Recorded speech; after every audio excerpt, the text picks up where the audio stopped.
Hello everyone, welcome to Screen Scream. I'm Viola. In 2 days, it's Valentine's Day. No matter whether you're in a relationship or not, it's the right time to pick a movie that's related to couples or relationship in general. So today, the theme of this episode is Valentine's Day. Although not each movie is happy or covered in pink bubbles, I'm going to talk about 4 movies that are related to relationship. So without further ado, let's listen to the introduction of the first new movie we're going to talk about. Drive My Car. Having withdrawn from life, following a series of tragedies that scarred him for life, grief-stricken Tokyo-based stage actor and theater director Yusuke accepts an invitation to direct an experimental multilingual production of Anton Chekhov's Uncle Vanya. But there's a catch. For the sake of safety, innovative Yusuke must agree to have a chauffeur and part with his shrine of solitude and freedom, his beloved cherry red 1987 Saab 900 Turbo. Now, against the backdrop of deep-seated sadness, shallow infidelities, long rehearsals, and Hiroshima's seductive roads, a tentative friendship between Yusuke and his introverted young driver, Misaki, begins to form, sharing the same regret for the past and life's missed opportunities.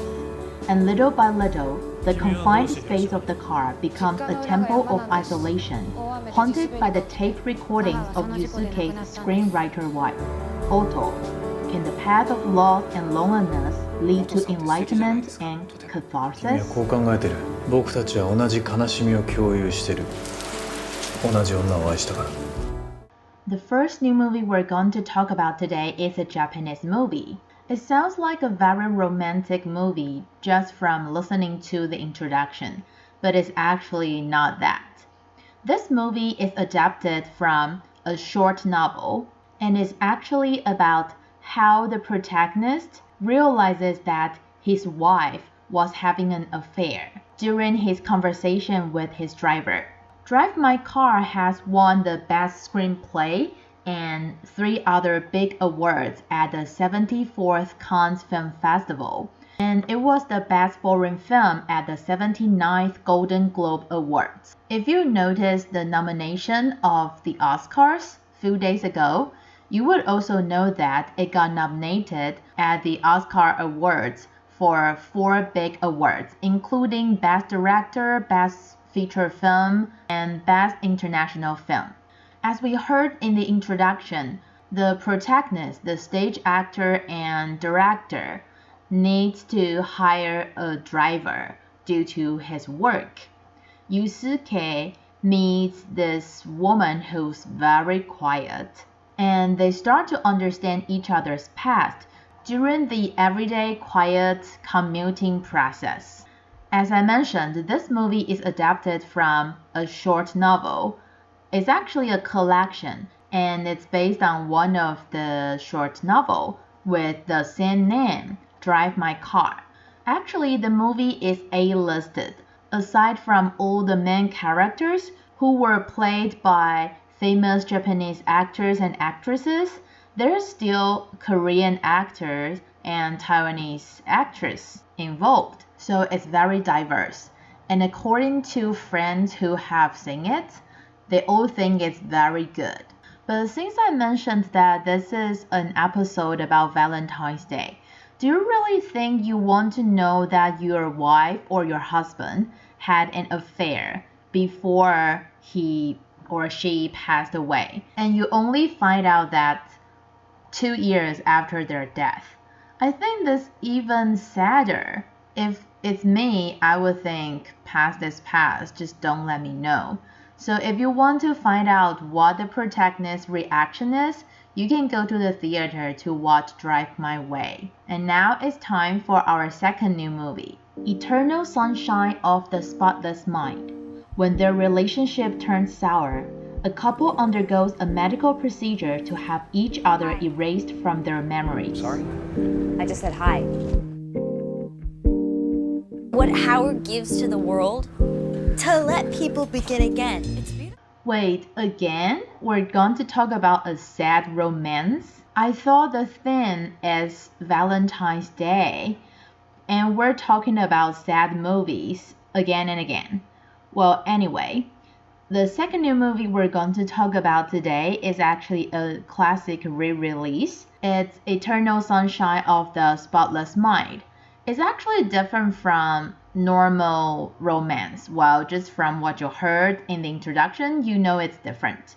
The director put sci-fi elements into this love story, which seems to be endless. Have the beauty and humor collide with each other, and let the audience follow the leading actor and actress experience their memories in the past and reality. The name of the movie is actually very special, Eternal Sunshine of the Spotless Mind. It's taken from a poem by British poet Alexander Pope. It means if you can forget all the unhappiness, you can get eternal happiness. Is that true? Do you agree with that?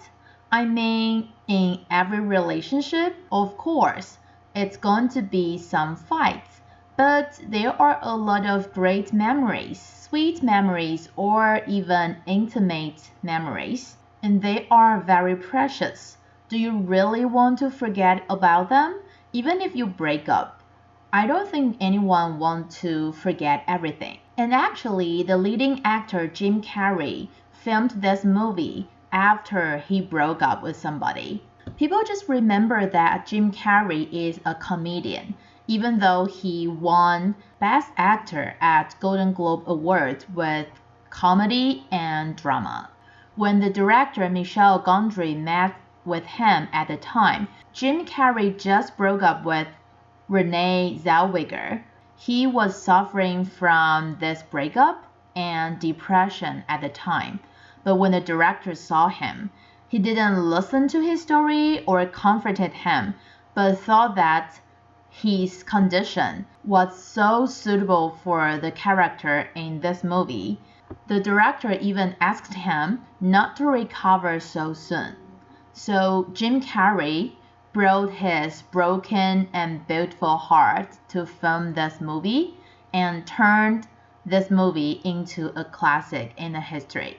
What a beautiful story, right? So I think it still fits the criteria of Valentine's Day, and it's a good movie to recommend. Before we move on to Top 007 and talk about two other movies about relationship, let's review what we had from last week first. Top 3, My Best Friend's Breakfast. Top 2, The Kingsman. And there were two top 1s, Sing 2 and Spider-Man No Way Home. Let's check out this week's chart of top 7 to top 4. Top 6, Redeeming Love. I love you more than anyone in this whole wide world.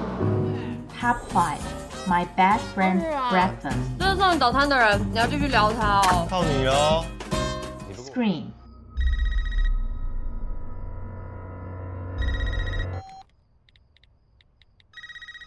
Top 4, Moonfall. There's no need to panic. I'm not crazy! Why are they lying about all this? Wow, there are two new movies on the charts this week, Redeeming Love and Moonfall. But I don't want to talk about these two movies today because the theme is Valentine's Day. So I want to talk a little bit more about the Taiwanese movie, My Best Friend's Breakfast. As I mentioned last time, I don't agree with the plot of the famous student who keeps receiving her admirer's gift. And for the main actor, his behavior just makes me think that he's chasing two girls at the same time. Today I want to talk about how I probably wouldn't receive breakfast from anyone for a year. I think that's too long because if it's somebody I would like to receive gifts from, I probably like him, and maybe I will let him give me breakfast for 1 or 2 weeks. And during that period, we probably would talk, and I could probably observe what kind of person he is. And then I probably would invite him to watch movies, go out, have dinner, or something like that.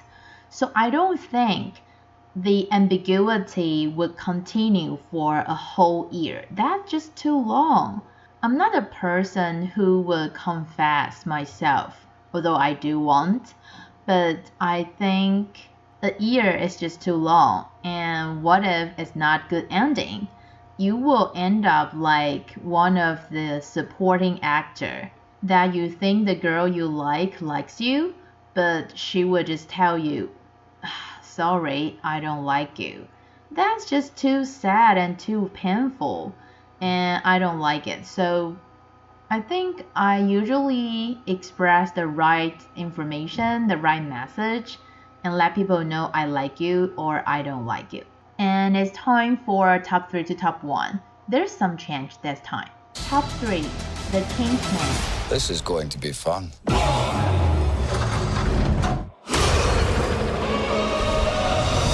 Top 2, Spider-Man No Way Home. We started getting some visitors. From every... Top 1, Sing 2. Clay Calloway is a recluse. No one's seen him for 15 years. I'll give you 3 weeks to get this show up and running. I won't let you down, sir. Wow, Sing 2 just beat Spider-Man No Way Home to the champion. That's something to celebrate with. Basically, we have the same 3 movies in this section, and we've talked about all of them already. But I think you know which one I'm going to talk about because Kingsman is a movie that's so manly, and Sing 2 is a movie for kids. At least there's nothing to do with romance. I'm going to talk about Spider-Man No Way Home. As you all know, the movie is about the chaos happen after Peter Parker goes to Doctor Strange, hoping that everyone can forget he is Spider-Man. But it doesn't end well, so eventually, Spider-Man still has to ask Doctor Strange to make everyone forget who he is. Well, some people say that it's very convenient for Marvel to get rid of this character whose copyright is under Sony right now. But aside from that, this includes a very sad part, which is have his girlfriend MJ forget about him. Actually, romance for old generation of Spider-Man is very important. Their abilities or their spider webs depend on their romance very much. So I don't know what will happen if Peter Parker's girlfriend forgets about him. Of course, at first he said he's going to find MJ after everything settles down. But when he really arrives at the coffee shop MJ has a part-time job at, he realizes that he doesn't want to drag his best friend and MJ into this chaos. So he decides to walk out. But I want to ask you, if you are Spider-Man, you are Peter Parker, would you want your girlfriend to forget about you forever? I mean, well, wait. Why are we talking about forgetting your lover today?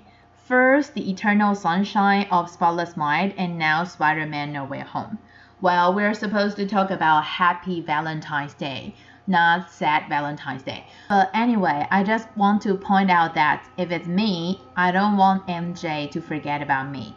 I will tell her who I am and start over again. But that's just my opinion, so you can share your thoughts with us and remember to come back same time next week. I'm Viola. See you next week at Screen Screen.